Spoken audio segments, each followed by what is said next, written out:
तो नमस्कार दोस्तों। आज की वीडियो में हम समझते हैं ऑपरेशन ब्लू स्टार की कहानी को। तो बात है साल 1984 की, तारीख 1 से 8 जून के बीच, जब अमृतसर में स्थित हरिमंदिर साहिब परिसर को, जिसे गोल्डन टेम्पल भी कहा जाता है,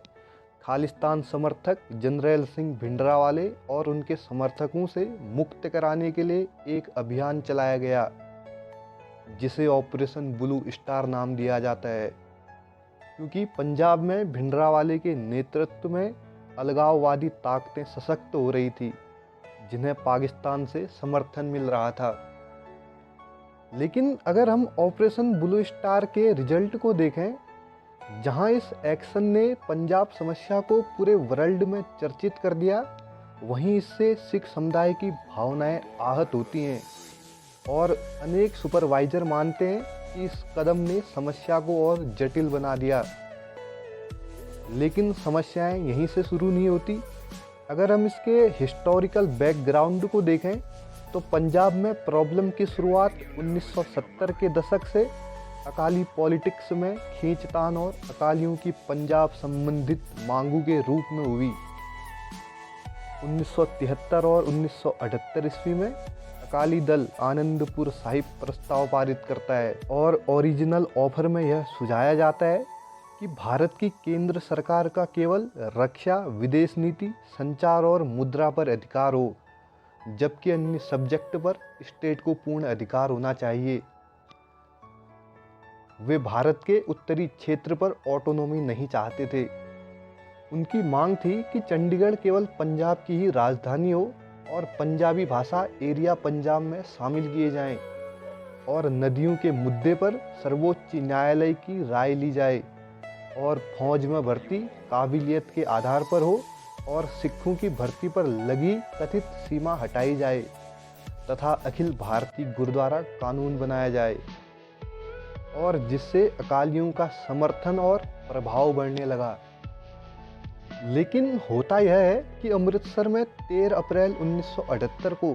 अकाली कार्यकर्ताओं और निरंकारियों के बीच हिंसक झड़प होती है, जिसमें 13 अकाली कार्यकर्ता मारे जाते हैं। लेकिन भारत की पीएम इंदिरा गांधी पर सिख समुदाय में अकाली दल के जनाधार को घटाने के लिए जरनैल सिंह भिंडरावाले को परोक्ष रूप से प्रोत्साहन देने का आरोप लगाया जाता है। अकाली दल भारत की राजनीतिक मुख्य धारा में रहकर पंजाब और सिखों की मांगों की बात कर रहा था, लेकिन उसका एटीट्यूड वेवरिंग माना जाता था। लेकिन भिंडरावाला इन पर कड़ा रुख अपनाता है और सेंट्रल गवर्नमेंट को दोषी ठहराना शुरू करता है और पॉलिटिकल इशू और रिलीजन और उसकी मर्यादा पर लेक्चर देता है, जिस कारण पंजाब में हिंसक घटनाएं बढ़ने लगी और सितंबर 1981 में हिंदी न्यूज़पेपर पंजाब केसरी अखबार समूह के संपादक लाला जगत नारायण की हत्या कर दी जाती है और भिंडरावाले पर हिंसक गतिविधियों को बढ़ाने के आरोप लगते हैं। लेकिन पुलिस पर्याप्त सबूत नहीं होने की बात कहकर उनके खिलाफ कार्रवाई नहीं करती है या करने से बचती है और पंजाब में हिंसा का दौर शुरू हो जाता है। और कुछ ही दिन बाद सिख छात्र संघ के सदस्यों द्वारा एयर इंडिया विमान का अपहरण कर लिया जाता है और भिंडरावाला स्वर्ण मंदिर के परिसर और सिखों की सर्वोच्च धार्मिक संस्था अकाल तख्त से अपने विचार व्यक्त करता है और हिंसक घटनाएं बढ़ने लगती हैं और पटियाला के डिप्टी इंस्पेक्टर जनरल के दफ्तर में बम विस्फोट होता है और 1983 में पंजाब पुलिस के उप महानिरीक्षक एएस अटवाल की दिन दहाड़े हरिमंदिर साहिब परिसर में गोली मार दी जाती है। और कुछ महीनों बाद पंजाब रोडवेज की एक बस में स्नाइपर्स जालंधर में कई हिंदू को मार देते हैं और इस हिंसा को देखते हुए इंदिरा गांधी गवर्नमेंट पंजाब में दरबारा सिंह की कांग्रेस सरकार को बर्खास्त कर देती है और राष्ट्रपति शासन लागू कर देती है। लेकिन पंजाब की स्थिति बिगड़ती जाती है और मार्च 1983 तक हिंसक घटनाओं में 298 लोग मारे जाते हैं। लेकिन इन सब चीज़ों के बीच इंदिरा गांधी सरकार की अकाली नेताओं के साथ 3 बार बातचीत होती है, लेकिन आखिरी फेज की कॉन्वर्जेशन फरवरी 1984 में टूट जाती है, क्योंकि हरियाणा में सिखों के खिलाफ हिंसा होती है और 1 जून को गोल्डन टेम्पल परिसर और उसके बाहर तैनात सीआरपीएफ के बीच गोलीबारी होती है।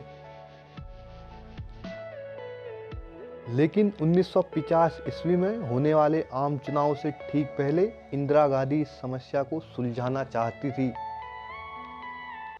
अगर बात करें स्वर्ण मंदिर की, तो जुलाई 1982 में सिख राजनीतिक दल शिरोमणि अकाली दल के अध्यक्ष हरचंद सिंह लोंगेवाला ने सरकारी अधिकारियों द्वारा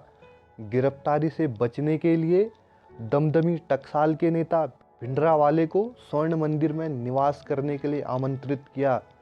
और भिंडरावाला लगभग 200 आर्म्ड अनुयायियों के साथ गुरु नानक निवास स्वर्ण मंदिर के प्रांगण में शरण लेता है। लेकिन सरकार भिंडरावाले को वापस जाने के लिए मनाने की कोशिश करती है और नरसिम्हा राव की लीडरशिप में एक टीम भेजती है, लेकिन वह अड़ा रहता है और वार्ता विफल हो जाती है और भिंडरावाला यह घोषणा करता है कि यह पक्षी अकेला है, इसके पीछे कई शिकारी हैं। और सुभाष किरपेकर को दिए अपने अंतिम इंटरव्यू में भिंडरावाले ने कहा कि सिख न तो भारत में रह सकते हैं और ना ही भारत के साथ। और भिंडरावाले से हर बातचीत समाप्त होने के बाद पीएम इंदिरा गांधी अंततः सिखों की धार्मिक भावनाएं आहत करने के जोखिम को उठाकर भी इस समस्या का अंत करने का निश्चय करती हैं और ऑपरेशन ब्लू स्टार करने का आदेश देती हैं। और करंट सिचुएशन यह थी कि 2 जून को हर मंदिर साहब परिसर में हजारों श्रद्धालुओं ने आना जाना शुरू कर दिया, क्योंकि 3 जून को गुरु अर्जुन देव का शहीदी दिवस था। उधर जब इंदिरा गांधी ने देश को संबोधित किया तो स्पष्ट था कि सरकार स्थिति को खासी गंभीरता से देख रही है और इंडियन गवर्नमेंट कोई भी कार्रवाई कर सकती है। पंजाब से आने वाली और जाने वाली रेलगाड़ियों और बस सेवाओं पर रोक लगा दी जाती है, फोन कनेक्शन काट दिए जाते हैं और विदेशी मीडिया को राज्य से बाहर कर दिया जाता है।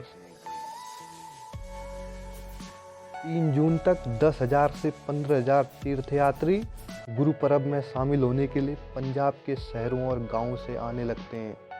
और उसी दिन संचार और सार्वजनिक यात्रा के सभी तरीकों को निलंबित करने के साथ पंजाब में रात 10 बजे से 36 घंटे का कर्फ्यू लगा दिया जाता है और बिजली की आपूर्ति बाधित कर दी जाती है, जिससे ब्लैकआउट हो जाता है और राज्य शेष दुनिया से कट जाता है। पूर्ण मीडिया में सेंसरशिप लागू कर दी जाती है और भारतीय सेना के लेफ्टिनेंट जनरल कुलदीप सिंह बराड़ के नेतृत्व में सेना की टुकड़ियों ने 3 जून 1984 को मंदिर परिसर को घेर लिया और ऑपरेशन ब्लू स्टार को अंजाम दिया, जिसमें 10 guards, para commando, special frontier force, 26 Madras, 9 Kumaon battalion, 7 Garhwal rifles, 15 Kumaon regiment, BSF, CRPF और भी रेजिमेंट नेतृत्व करती हैं।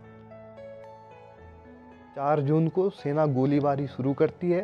ताकि मंदिर में मौजूद मोर्चाबंद एक्सट्रीमिज्म के हथियारों और वेपन्स का अंदाजा लगाया जा सके। एक्सट्रीमिज्म की ओर से इतना तीखा जवाब मिला कि 5 जून को बख्तरबंद गाड़ियों और टैंकों को इस्तेमाल करने का निर्णय लिया गया और 7 जून तक सेना अकाल तख्त में घुस जाती है,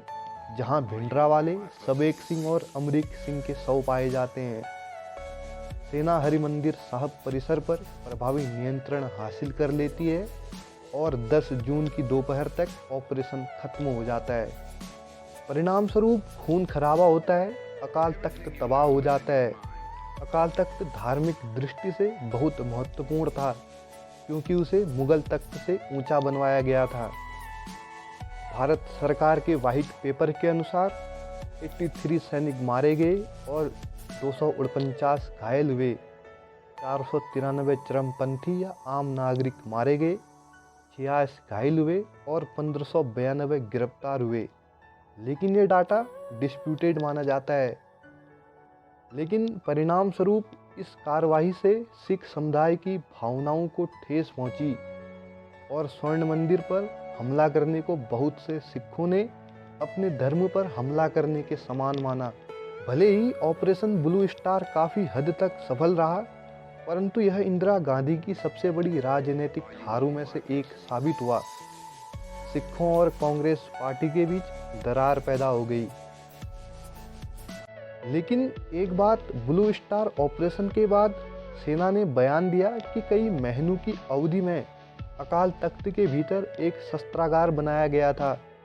और यह बताया गया कि कार सेवा के लिए लगे ट्रक और दैनिक लंगर के लिए आपूर्ति लाने वाले ट्रक